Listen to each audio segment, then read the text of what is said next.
actually recently had a crazy ass dream of like we were all sitting in an apartment, and out of nowhere, like I had a friend just randomly walk out of like the room onto the balcony and just jump off.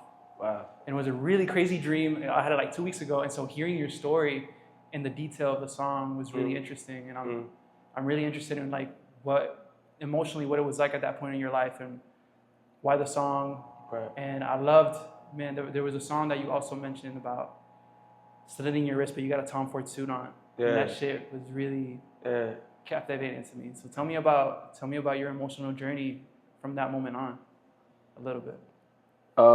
Man, before I jumped was probably the darkest moment in my life. Which is crazy in hindsight, you know, they say like the darkest moment comes like right before the light. I was just living in LA, 1-bedroom apartment. I had like 10 of my homeboys living with me. You know, my mom's birthday just passed. Another Thanksgiving I'm missing. And I'm just like, what am I doing this for? Like, what if I don't make it? Yeah. And at the time I found out I was having a child. And I just felt like, man, I'm gonna have to give up this thing that I knew to, you know, raise my family. And at that point, I'm like, if I gotta give up this only thing I've been pursuing, like, I'm gonna just off myself, because this is the only, you know, the end of the road is what I've been pursuing. So if I gotta abort the mission, it's like, I don't even need to be here. Like, you know what I mean, send me to the next life. So before I jump, from like a journalist perspective, it's my very honest album. You know, there was things I did as a child that I wasn't proud of, that I confessed to my parents. Cheating on my pregnant girlfriend at the time. Yeah. She's thinking they're just songs, but it's really just me like getting it off my chest. And I was unaware, but every time, like, as I put pen to the paper, I'm feeling like light as a feather as I'm getting this guilt off. Yeah. And it, for a large portion of the album, I was like, I'm gonna make this album. I'm gonna actually unalive myself. And hopefully the album blows up and the royalties go to my daughter. You know, that was it for a lot of the album. As I got closer to her birth, I started having other conversations with myself, like, this is bringing a blank slate. This child is gonna see me as her superhero. She's gonna see me as whoever I wanna be. Right. And she has nothing to hold against me. She can't hold what my mistakes against me because she didn't know it. Right. You know, so I started becoming more optimistic, and slowly just started, instead of actually like unaliving my actual self, it was unaliving the parts of myself that I needed to let go of. I absolutely love how you mentioned feeling light as a feather as you're writing these. I had a conversation recently with a friend about how music really causes catharsis, and it really causes us to really reset our nervous system and really be able to relax. Right. And so you also mentioned the guilt of things that you did as a child. And so I'm curious, as a kid, what was the earliest experience you have of writing? Was it narrative? Was it really records? Was it? My earliest experience I've had with writing was in kindergarten. You know, like in kindergarten, they're introducing you, this is math, right? This is reading, yeah. This is poetry. Yeah. When we got to poetry, my ears just was like, whoa, what's this? You know, you can express yourself, but then make it rhyme, which kind of like creatively challenges you. Just since a kid, I love that. So it definitely started with poetry. I was a really like timid and quiet kid. So writing, I was just always a really good writer. I remember I went to juvie, and we had to like write like a Halloween story to get like a Snickers. But like, you know, once you're in juvie so long, like you really want that Snickers, and I won that. In school, I wasn't really good at math. I wasn't really good in reading, but writing was just always there. It was just me and me, like, you know, like just internal dialogue with myself. I see that you mentioned the timidness. Where do you think that stems from? Do you think it stems from, personally, my timidness always came from being afraid of saying the wrong thing. And it was because of the fact that my mother was always trying to control what I said as a kid. I was like, don't say that, don't say this, don't do that, don't do this. And so I'm curious where your timidness might stem from in regards to Yeah, that. I actually love what you said because I think it's a combination of many things. Right. My mother attempted to control me a lot. My father, now I was terrified of my father growing up. Likewise. My father was big, muscle, like a bodybuilder. He was a bodyguard. Um, and growing up, he had anger issues. So it's like, depending on how he was feeling that day, you couldn't talk back. So growing up, you couldn't really, in my house, you couldn't really like, and me and my dad cool now. That's like, great. I love him That's to great death, to but I'm hear. just, you couldn't talk too loud. You couldn't laugh too loud. You couldn't correct them. You couldn't, you know what I mean? So Walking on eggshells. I think a little bit of that silenced like my voice and like where it became more like writing. You know what I mean? Yeah. Sure. I love that. Yeah, I had a similar experience where like you always have to like walk on eggshells. And later on in life, like we realized like unfortunately a lot of that stemmed from his problem with alcohol. Yeah, wow. And the problem that we had in the family with alcohol. And eventually, thankfully, we were able to hit a wall to where we were able to progress. Mm-hmm. And so I really do relate to like the stories of just like there's real fear in just not knowing the unpredictability, and that causes us to later want to control everything too. Like not just our family dynamics, but it also like leads us to control our relationships, leads us to control our professional lives, leads us to control everything. Right. So I love that. Right. Where'd you grow up? What was the environment like? What did it sound like? What did it taste like? Yeah. I grew up, I was born in Miami, North Bay Village. I moved to Pembroke Pines when I was maybe like 5 years old. Okay. Then I moved to Egypt. I lived in Egypt till I was about 7. Moved back to Miramar. Till I was like 10, 11. Then I moved to a place called Cape Coral, Florida. Okay. Growing up, my father provided. You know what I mean? Like we had a roof over our heads. There was always food in our fridge. It's amazing. There was a lot of, because of like how my parents grew up. See, my mom, she lost both her parents by the time she was 12. Right? So she went around from relative to relative. Yeah. So all my mother ever known was fear. My father was a bodyguard for members of the royal family. There was things he had to do what he had to do to provide for us. I think a lot of the things he had to do kept him up at night. Mm-hmm. So now we're in this, I grew up in a household where there's like, it's like love from unhealed people, but then there's like anger and fear. Right. Oh my goodness. And bro, fear has literally been my enemy my entire life just because what it did to like the people I love. Like just constantly growing up. To this day, my mother, like, if I don't pick up on a couple rings, she thinks the worst happened. And I've offered her therapy. I've offered her many things, especially coming from our background where we don't think therapy is important. She don't realize, like, yo, you have trauma. There's no way that a 12-year-old can process losing her parents. Nope. There's no way. Process. They don't have Adults the pathways sometimes to do can't process it. Yes. So going on to that, she did the best she could. She loved us the best she could. Yeah. What's your emotional journey been like? Because I see that you bring up therapy. I'm a huge proponent of therapy and really like clearing out your nervous system from all of the trauma that you built up inside. Mm-hmm. Especially at an age like 10 or 12 where you literally can't control and it's not your responsibility to control things like that. Right.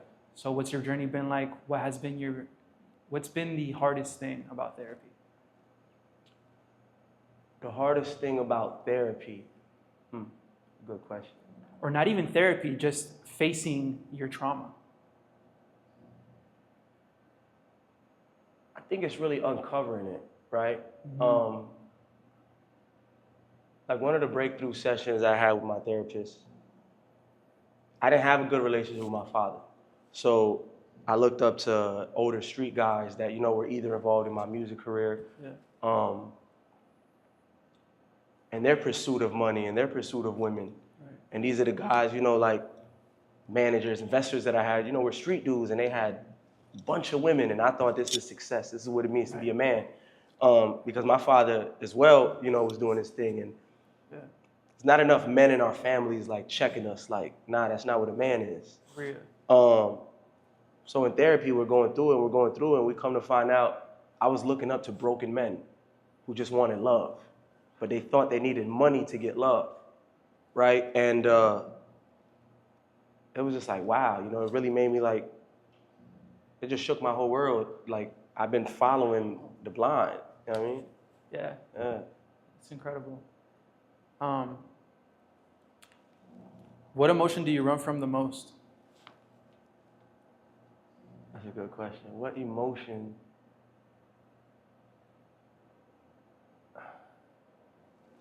What emotion do I run from the most?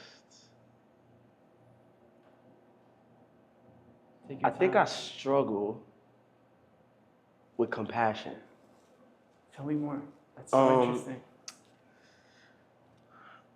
Because I grew up on tough love, sometimes like I think that's, you know, everybody's built for it, but everybody's not built for it.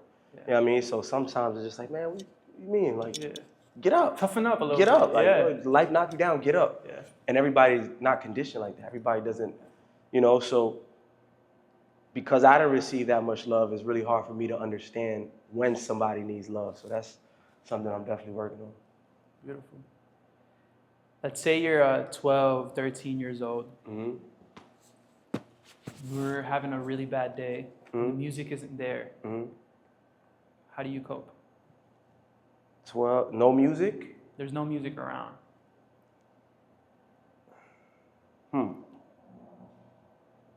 At 12, 13 years old? Yeah, let's say 12, 13. Mischief, man. I just get into mischief. Is there any specific anecdote that comes to mind or story? Not at that specific age, but just a time and place where like music wasn't present and you were just like, you didn't have that as a way to like get away from the bullshit or. Nah, it was just always music. Like I didn't watch Spider-Man or Batman until I was like in my 20s. Like rappers, musicians were my superheroes. Like Eminem was my Spider-Man. I'd love to hear that. Okay. Yeah. So who else would you consider that? Jay-Z. Yeah.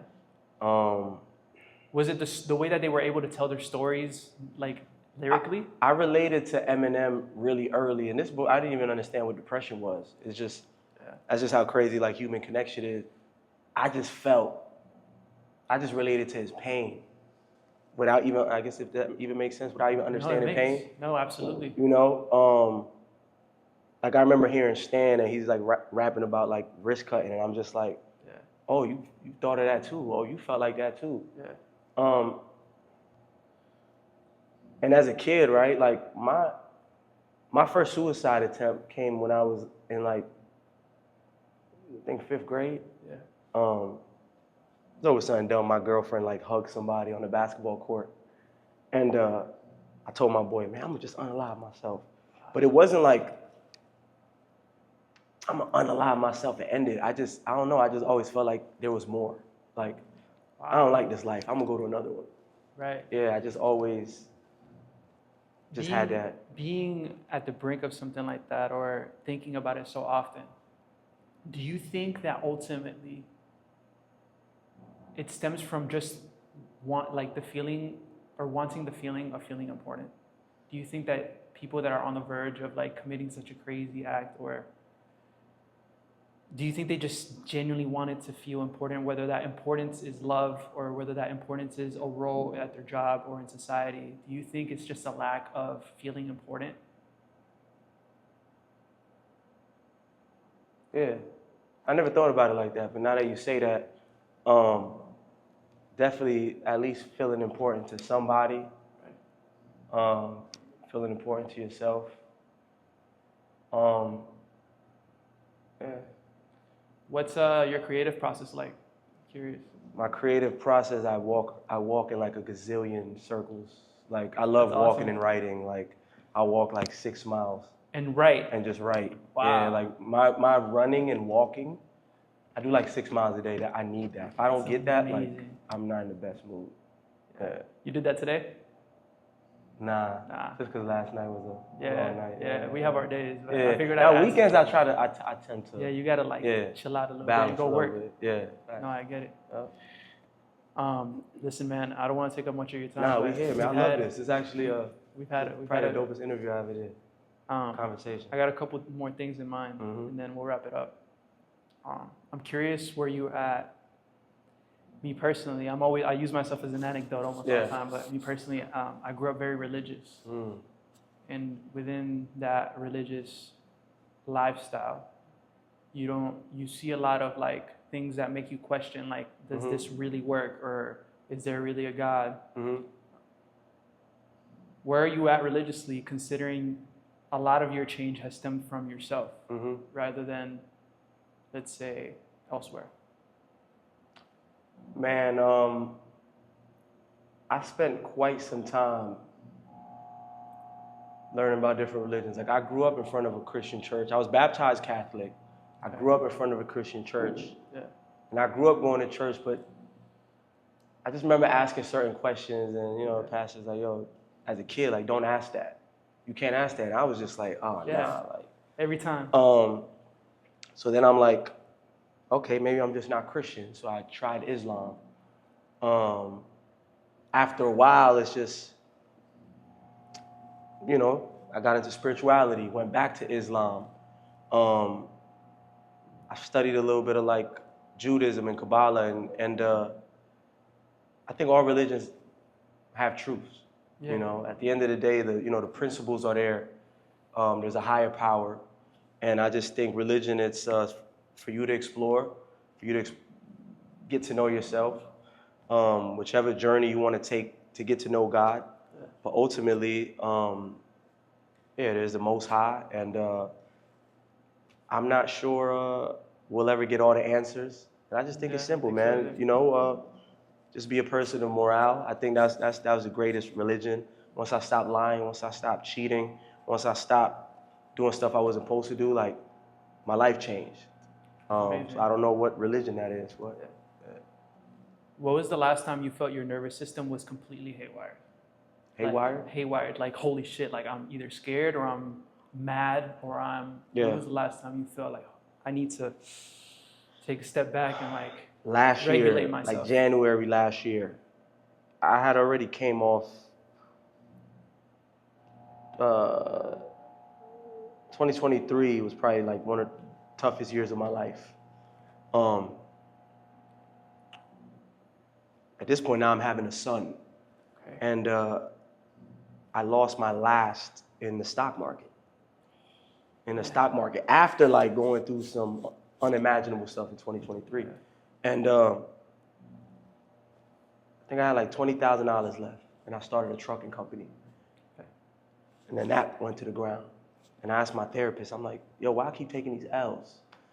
And what he said changed my life.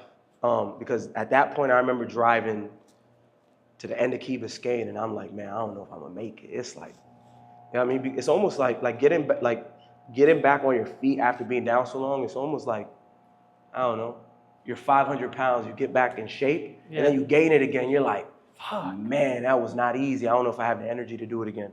But my therapist was like, I'm gonna tell you why you keep taking these L's, because you keep trying to create a plan B. And that just hit me. He's like, you've been studying doing music business for the last 15 years. And you're trying to create a plan B in stocks.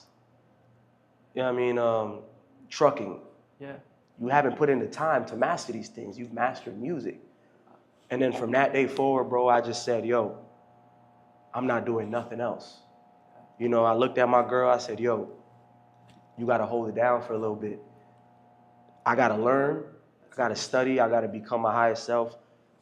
I'm going all in on the music. And fast forward, I think Leon Thomas Mutt just peaked at number 90 on the Billboard Hot 100. Congratulations. Like, life completely changed. And it's like magic, bro. It's like literally like we have all these distractions, and once you like block everything out, and it's just you and your goal, it's like only thing that's gonna happen is you're gonna make it. Right. You know what I mean? I love that. One last question, and it kind of wraps up, because I really love how many stories you have and how many things you've been able to get through in the middle of adversity. And so I like to ask this question to people that really have gone through a lot. And it's a statement that I heard like 2 years ago, and it's, things don't happen to you, things happen. For you. No, Oh, things no. happen. Oh, So it's like, oh. I could be like, I wake up and like, my phone isn't charged and like, Yeah. I get stuck in traffic and it's like, all this shit is happening. Like, I'm having a bad day. Yeah. Like, this shit is happening to me. Yeah. But then I was like, things just happen.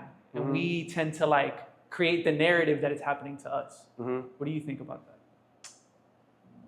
Man, call me delusional, man, but I just tapped into like this mental algorithm where I'm just like, everything that happens to me is happening for my better good. I don't care how bad it is in the moment. Just because I look back at stuff I was really upset about losing 10 years ago, that I had to lose just to get here.